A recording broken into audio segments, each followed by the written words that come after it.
The biggest boxer in the fucking world has chosen his next opponent. In other news today, Ubisoft is censoring Rainbow Six for the Chinese market. And finally, is Spotify sexist? I'm Johnny Massacre.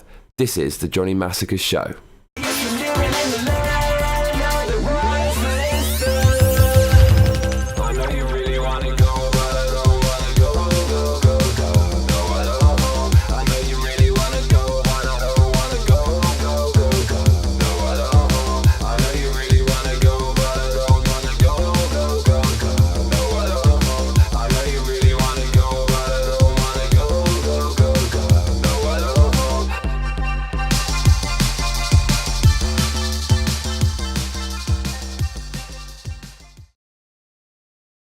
Hello everybody, how you doing? I've been really sick recently. 4 days ago I got sick and I thought I was getting better, but then it just hit me like a 1-2 and I've been out. I've been in bed for 24 hours, but I've exponentially recovered. So here I am. I think this is maybe the 6th time I've recorded this show. I'm having some weird audio problems. This stack of shit does create problems sometimes, and yeah, I've been recording the entire episode and then I listened to it back, and halfway through there's this weird digital distortion. Not that you guys give a fuck. You just want to see the Johnny Massacre Show. I know. So fingers fucking crossed that this works and I don't waste, 8 hours of my time doing this. But I do love the Johnny Massacre Show, so let's get into it. The biggest boxer in the world has chosen his next opponent. Who do you think the biggest boxer in the world is? Floyd Mayweather. Even though he's kind of always in retirement and coming out of retirement, he has chosen his next opponent, and it is a what the fuck choice of opponent indeed. So Floyd Mayweather visited Japan, where I live, in the summer. He went to some shitty EDM festival and met Manny Pacquiao. Manny Pacquiao and Mayweather fought maybe 5 years ago. It was Mayweather's fight before last. And it was the biggest sporting pay-per-view of all time. It shattered all the records with over 5 million buys and earned Mayweather about $300 million. And I think people would like to see a rematch. And Floyd Mayweather met Manny Pacquiao, as I said, at this festival called Ultra as they say in Japan. And then Mayweather posted on his Insta a picture of Manny Pacquiao and said, we're going to have the rematch by Christmas. But he fucking lied. They're not going to do that. His other potential opponent is Khabib Nurmagomedov. So after beating Manny Pacquiao, Mayweather fought the UFC star Conor McGregor, the foul-mouthed, trash-talking, charismatic Irishman who I love. And McGregor got his ass kicked because he's never had a professional boxing fight in his life. He only played under UFC rules. And after this fight, Conor McGregor's next fight was against UFC star Khabib Nurmagomedov. And Khabib Nurmagomedov kicked Conor McGregor's ass. So after this, there was talk of Khabib fighting Mayweather. It would have been another circus, but it would have made a lot of money. If I was Mayweather, I would have taken that fight in a heartbeat. I'd have made another $100 million, $200 million and been able to kick this guy's ass who's never had a professional boxing fight. But no, that's not happening either. Now, Canelo is the new star in boxing. He just beat Triple G, and pound for pound, he's the best boxer in the world right now. Canelo, Mexican guy, I think he's about 29. The new face of boxing. Canelo lost to Floyd Mayweather about 10 years ago, but the match for the boxing purist would be the Canelo-Mayweather rematch. But no, it's not that either. Who the fuck is the biggest name in boxing fighting? Well, it's some random dude from Japan. If you're well into fighting and UFC and mixed martial arts, MMA, you've probably heard of this guy. If you're just a casual fan like me, you've never heard of this dude. He's fucking famous in Japan, apparently. I've been asking my Japanese mates. Actually, I had some Facebook conversation about this guy. I've been asking a lot of my friends about him. And some of my friends are actually professional fighters. So before we get into this news, let me just check my fucking Facebook live on the Johnny Massacre show to see they've responded. No, they bloody well haven't. But I've still got the scoop regardless. Have a look at this, my friends. So the guy that the biggest boxer in the world is facing is called Tenshin Nasukawa. And there you can see Floyd Mayweather standing next to Nasukawa. Nasukawa is only 20 years old. He's had 27 fights in kickboxing and 0 losses, and 4 fights in mixed martial arts and 0 losses. And the fight will take place on the 31st of December, so on New Year's Eve. I cannot make any sense of this at all because nobody knows this guy outside of Japan. So if he wanted to make the most money possible, he should have fought Canelo. That would have, oh my God, that would have been a huge match. Or if he had a rematch, another rematch with Manny Pacquiao, that would have made a shitload of money. And Nurmagomedov also. But this is going to make less money than any of those fights. So the only reason I can see this happening is that Floyd Mayweather has a vested interest in the Japanese market. I'm guessing to put his face on this matchup, the organizer, the promoter, the company that runs the show in Japan has given Floyd some kind of partnership, given him some shares and maybe an option to buy shares on top of that. And so that's the only reason I can see that he's doing this. Now, Conor McGregor, who lost to Floyd Mayweather in boxing famously, did an Instagram post about this, and it's a fucking classic Instagram post. I absolutely love it. Listen to this. This made my day. So according to bloodyelbow.com, Conor McGregor has given his take on Mayweather's fight. So this is the Instagram post, word for word. Conor McGregor says, "Is that a tracksuit or a sauna suit, Floyd? Ha ha, what the fuck? Is it hot in Tokyo or what's the story here? That climate change is no joke. Fuck me, ha ha. What in the fuck is going on here? Who's this little prick next to you? That's mad shit. Like something out of Rush Hour 5 or something. Chris Tucker and Jackie fucking Chan back in this bitch. Fucking brilliant. Mad little bastard you are, Floyd. Fair fucks to you, mate. No lie, fuck it." That's fucking awesome. That's why Conor McGregor is the biggest fighting star in the world, because just everything he does is meme worthy, whether he says it, whether he types it. I'm really gutted that he lost in his last match. That really pissed me off.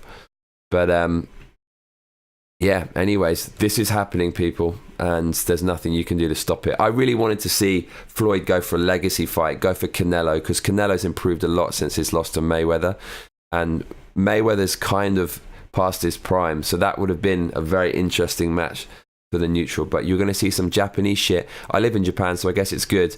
I mean, I asked my friends how big this guy is. Apparently he's a superstar in Japan. Everyone knows him. And you know what? I checked out this guy's highlight reel, his 15 best knockouts on YouTube.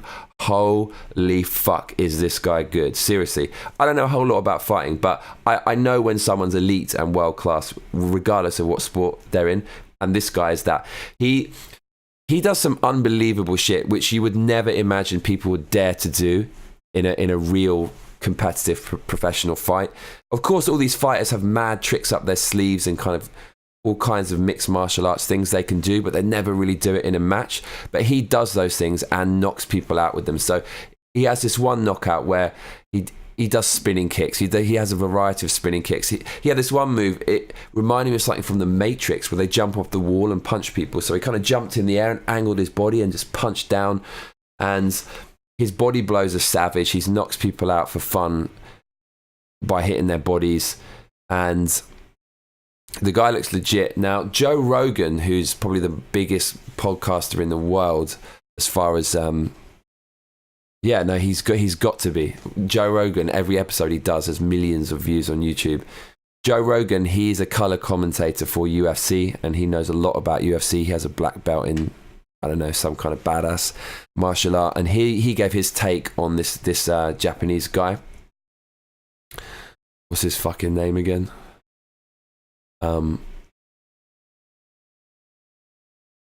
Tenshin Nasukawa. And Joe Rogan said he is the real fucking deal when it comes to punching technique and whatever. So if Joe Rogan is bigging this guy up, and also judging by his highlight reel, it could be an interesting matchup. Now, here's the thing. The rule set hasn't been decided yet. And so what Joe Rogan was talking about there was if kicks are allowed, then Floyd Mayweather could be in trouble. And I guarantee you kicks will not be allowed in this match. Only a dumbass would think that. Floyd Mayweather's opponent, being a nobody on the global stage, will accept whatever stipulations Floyd offers, because after this match, he will be in the big time. He will have more sponsorship. He will be world famous. So if Floyd said we have to both fight in chicken suits, the guy would accept it. And of course he's going to accept the stipulation that he cannot kick, because if he could kick, he would kick Floyd Mayweather's ass. And that's all I have to say about that.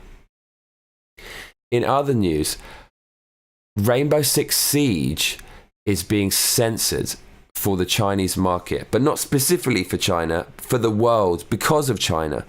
So I don't know exactly why the fuck they're doing this. I don't know why Ubisoft, who developed the game, couldn't make a special patch specifically for China only and not censor the game for the rest of the world. I'm guessing it's a server thing. Maybe they have to make a new server or something, and they didn't want to take that financial hit, and so they just used the same server for Asia but just censored it so China could join. I could be completely wrong. Does anyone know exactly why the fuck they're doing this? Because I don't. But they're removing any sexual content, any gambling content, and there's been a massive fucking backlash. So let's have a look at what they're changing. I was playing this last night. I'm loving this game. Absolutely loving it. So here you go. Blood splats are removed from the walls. I'm really pissed off about that. I was only running around this map the other day and I looked at the blood splat and I thought, fuck, this game's violent. I love it. It's so intense. The sexual content, look, this makes it racy, a little bit adult and just fun. No, not anymore. Removing the gambling machines. Removing skulls. China's got this weird thing about paranormal stuff.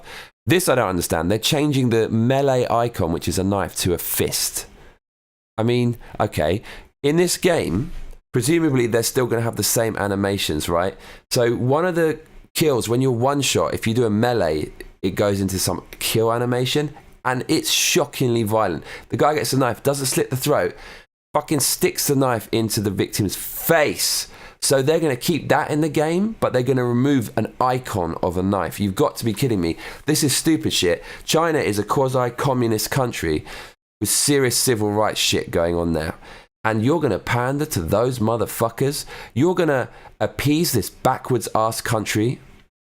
America is the free world. People spilt a lot of blood so we can enjoy these free, cool adult games today. And you're going to go back in time by trying to appease China. Fuck that. But I was playing with my best mate Luke yesterday on Rainbow Six Siege and the day before for fucking hours. Luke, if you're watching, how you doing, mate? And Luke made a really good point. He said, it's not just any market. It's not just 20 million people in China. It's a billion motherfuckers out there. So America has about 320 million population. Luke said it was a bit more. I don't know what the true figure is, but it's around 300 mil or over 300 mil. China's 3 times the size of America. So good point by Luke. If you're in that boardroom of businessmen in the Ubisoft HQ, what kind of conversation are you going to have? Oh, okay, well, we of course, let's go into China, guys. Let's make shitloads of money. But they have these censorship laws. Oh, fuck, what are we going to do? Oh, mate, well, the only way is to fucking censor it. And we're going to make millions and millions, hundreds of millions of fucking dollars. Okay, let's just cut out a bit of blood, cut this out. People are going to be a bit pissed off, but they're not going to sit around there and say, oh, man, I'm going to do what's right morally. I don't want to have hundreds of millions. I'm not going to censor the game. They kind of have to do it. So it's sad, really. But I'm very happy to see there's been a massive backlash, and this could hurt Rainbow Six sales more than it helps, because on Steam now there are 1,500 negative reviews of Rainbow Six in response to this. Check this out. The reception of the game has changed to mixed, therefore, on Steam. And This ire seemed to have come from a subreddit with tens of thousands of upvotes and various posts pointing out that Ubisoft caved too easily to please its newfound Chinese audience. A Reddit user by the name of Zavoth noted, by adhering to Chinese censorship, they are cooperating with a dictatorship. Like, what the fuck, Ubi? You can't do this shit.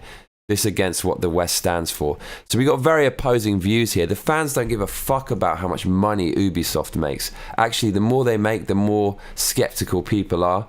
Nobody likes that, to see this big, faceless corporation making loads of money. But then Ubisoft obviously has a completely different mindset. That's why they exist, because they exist to make profit in the world of capitalism. So it's interesting to see how this is going to play out. I kind of hope it damages the core brand to dissuade people from doing that in the future, because I don't give a fuck how much money they make. I just want them to make enough money to make a sequel viable, and I don't want to see any censorship. Censorship is so fucking evil, but we won't go down that political minefield right now. But I think it's pretty clear to anyone in a free Western country that censorship is absolute bollocks. So, in other news, Spotify, is it sexist? Oh my fucking God. So, have a look at this. I'm going to throw some acid in your eyes. According to The Muse, Spotify makes sexist playlists. So this is some girl on her period seeing things that don't exist, and she's basically saying because of the patriarchy, it's all biased against women. She says Spotify's playlists are staggeringly male. It matters because Spotify playlists are becoming an increasingly important part in making and breaking artists, because these big playlists drive listening on the platform. And if someone only gravitates towards playlists which don't portray the entire diversity of the music industry, they won't know what they're missing. No, the reason this happens is because men are just more popular than women in music. They always have been, and they probably will be forever, because it's in our DNA. Men are more adventurous, risk-taking, hungry, and just so sex-obsessed. Everything they do is driven by the motivation to fuck as many women as possible.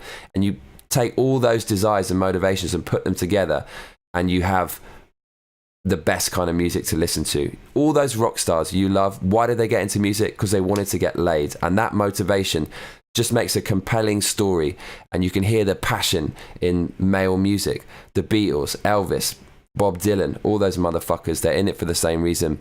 And generally, men make the most popular music and the best music. There's a lot of great female artists. Of course, if you look at the kind of top 50 list, there are probably a ratio of 3 to 1 male to women, but there's still women in there. But it's just because, it's not because of any sinister bullshit. It's not because of any brainwashing. It's not because of any patriarchy. Spotify is the free market. People can go there. Yes, they're a playlist, but just because they're a playlist doesn't mean it's going to make people like men more than women. That doesn't make any sense. That's like going to a restaurant and on the specials menu, which is the same thing, the recommendation, it's like the metaphor for a playlist. On the specials, they've got a fucking doo-doo stained sandwich. That is not going to become popular. If it's not good, people won't like it. Spotify is the freest example of the kind of democratic choice in the free world in terms of art and music. And it's the complete opposite of what this journalist is saying and other journalists online about how it's some shadowy patriarchy controlling shit. It's absolute nonsense. So what do these people suggest? We force more women onto the playlist just to balance it out in some weird kind of social conditioning.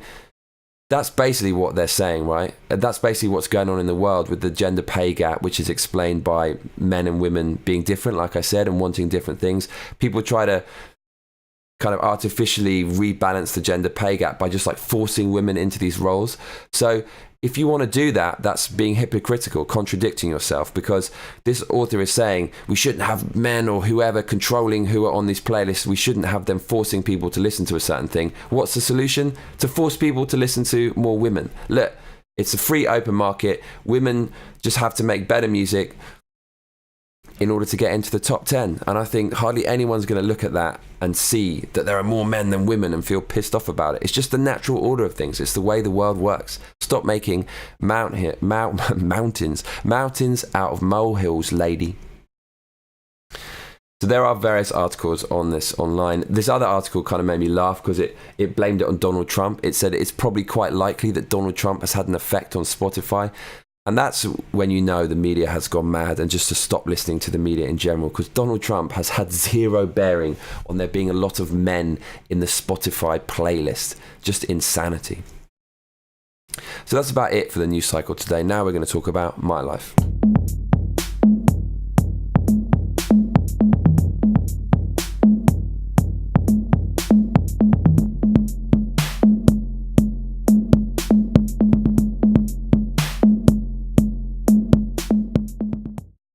So there's a fair bit going on in my life. This is, as I said, is the 6th or 7th time I've recorded this Johnny Massacre show.